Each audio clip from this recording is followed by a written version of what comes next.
let's try to fix a watch. Today our buddy here has this piece I'm excited about. It's a necklace watch with this cool ladybug vibe. It opens up like this, and you'll notice it is not running. I have tried to put some wind into this watch, and it was just not having it. I'm concerned the barrel is fully wound, and that wind just can't get out. So we'll see if we can help that today. For now, I'm going to close this up, get a very comfortable cushion for it to relax on, and we'll get into it. First things first, got to get the movement out of the case. And I am very much hoping that this is a simple friction fit crystal that'll come right off, because I looked at the back of this watch and there was nothing doing. So this is just going to pull right out and we can continue on. I'm going to cover the dial with a simple piece of cheap plastic to protect it, but also, truth be told, this is certainly no nice watch, which is great. I'm excited about that. I can learn from this watch, and not every project needs to be at all high stakes. So 1, 2, 3. I'm just going to pop these hands off and keep them off to the side in this plastic box. With that out of the way, getting the dial off this watch is the work of a single screw, which is interesting. But get my screwdriver in here, I think this will just pop right off. Fantastic. And I'm just going to kind of move this to the side, and we get our first look. Looks good, and at least a little bit familiar, so I'm getting more and more excited. And now this washer and the hour wheel right underneath it should just pull right off. Fantastic. Okay, now I want to get the movement in a holder like this and just tighten this down. It's way easier to work with, but also I'm pretty psyched. I think we're going to get much better camera shots like this. So this is the movement side of the watch when I realized we were ready to flip this over, and I am just getting the crown out so we can continue.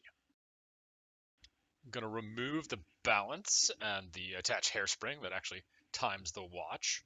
It's a little stuck in the pivot, but I'm hoping that might be a sign that a cleaning and good lubrication might be immensely helpful to this watch.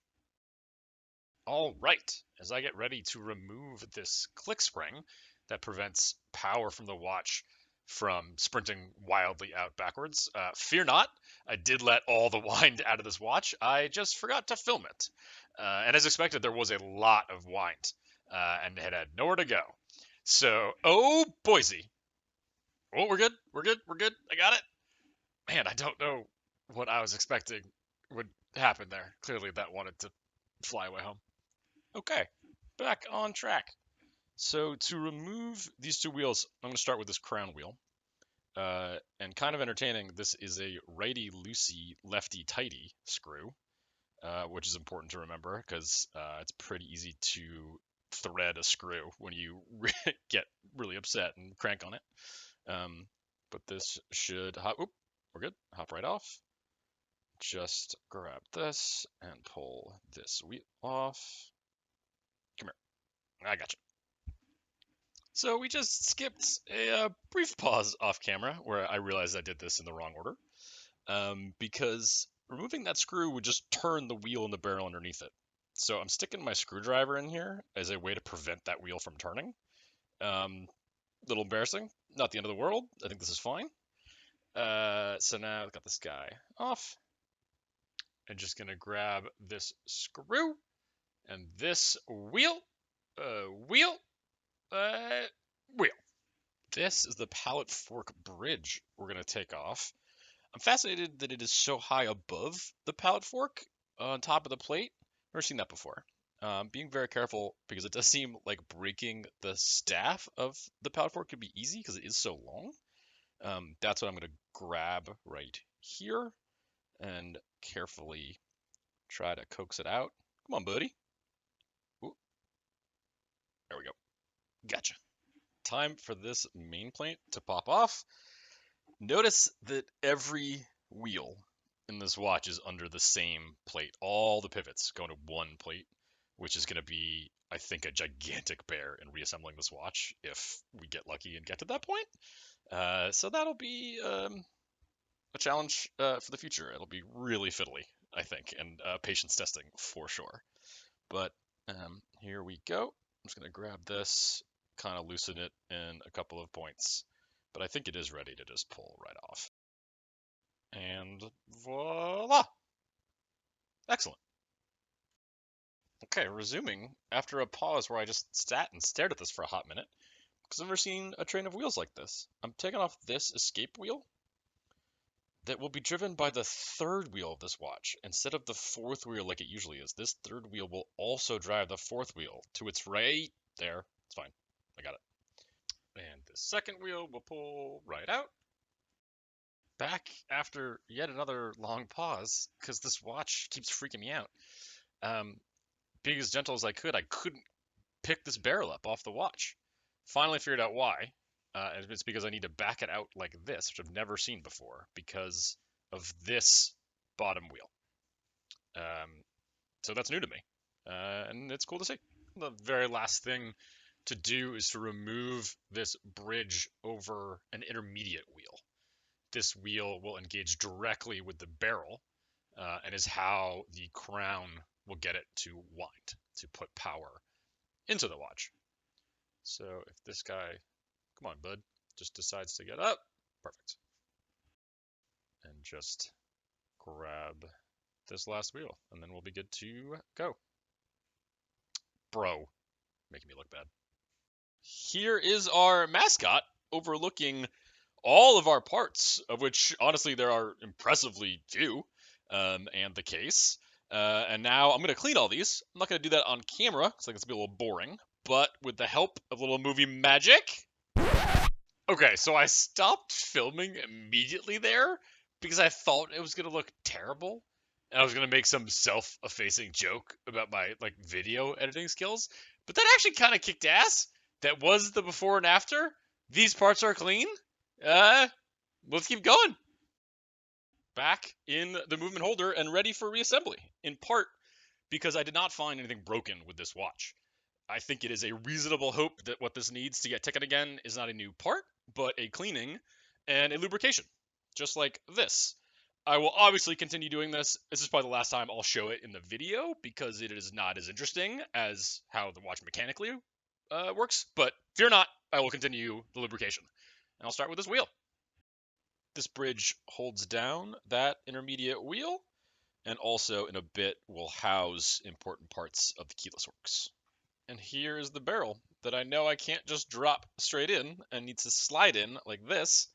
That's not quite seated, but there we go. And now I am sliding the second wheel right underneath that barrel, or first wheel. Continuing down the train to this third wheel.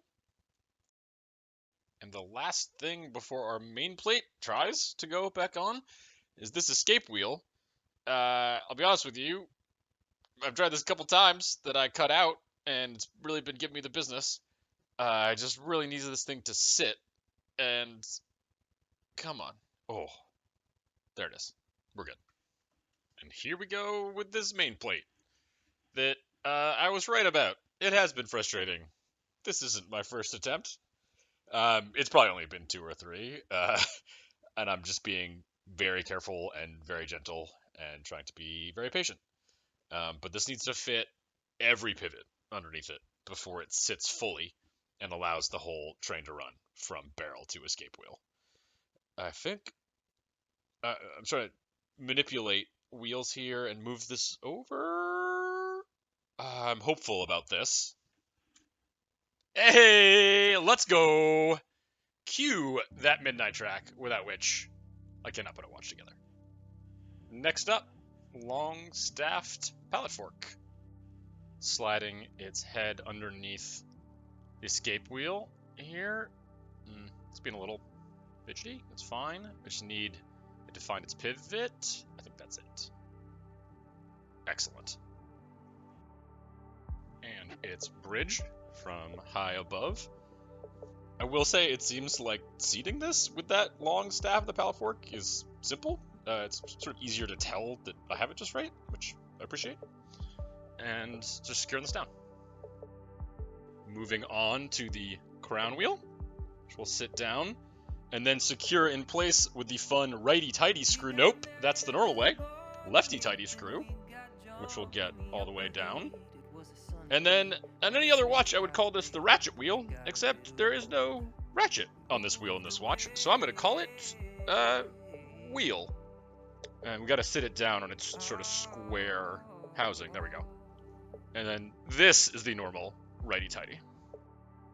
Back from its honestly impressively long flight during the disassembly process, this is the click that will prevent the crown wheel from turning the wrong way.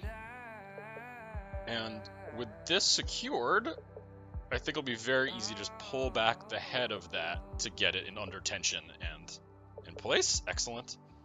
And now we should be able to put wind in this watch. With the click we just installed on one end and the pallet fork on the other, a coiled mainspring will be incapable of turning the barrel like it wants to, and instead we'll be storing that potential energy. Coming in with the balance. Pretty excited to see if this watch will tick. So just trying to get it to be still a little bit and sit this bottom pivot, which shouldn't be. Alright, come on, I think we're good. Okay, I'm coming in with a piece of pegwood to give the balance a little kick, because it feels like this watch does want to run.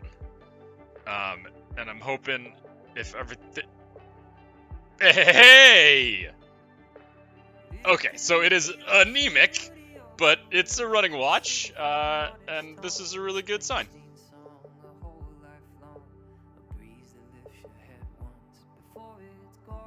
Securing the balance here. I'm not too worried that stopped running at the moment, because this second screw up I'm about to get to, hold on.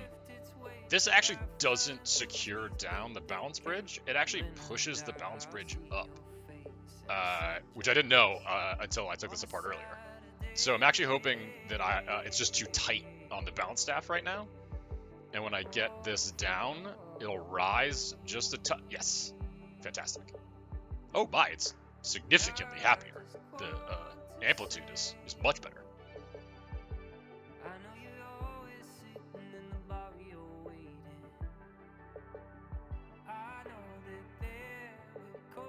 With a running watch, we move on to the keyless works. So this is the winding pinion, and the sliding pinion. And the crown should just ease right in through both of those. Excellent. This is the cannon pinion that will hold the hour hand when we get there. Notice this is interfacing directly with that surprise wheel underneath the barrel. And this is the yoke for the keyless works. Just get this to sit down just right. It needs to be on the other side of this winder. This hour wheel that will hold the minute hand of the completed watch is usually geared directly to the cannon pinion, but in our case, it is also geared directly to the barrel, and it gets a little heavy. The return of the dial is great, except it heralds the hands, which, if you watch my videos, you know I hate. So enjoy some music and a smash cut.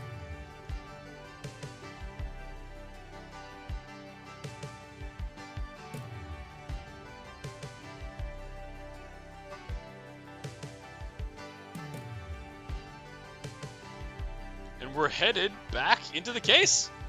This was a lot of fun. This is no fancy watch, but I found it really satisfying, and I really enjoyed it. I hope you might have enjoyed the video as well. I'm just going to put this simple friction fit crystal back on and close this up and call it a wrap. Thank you so much.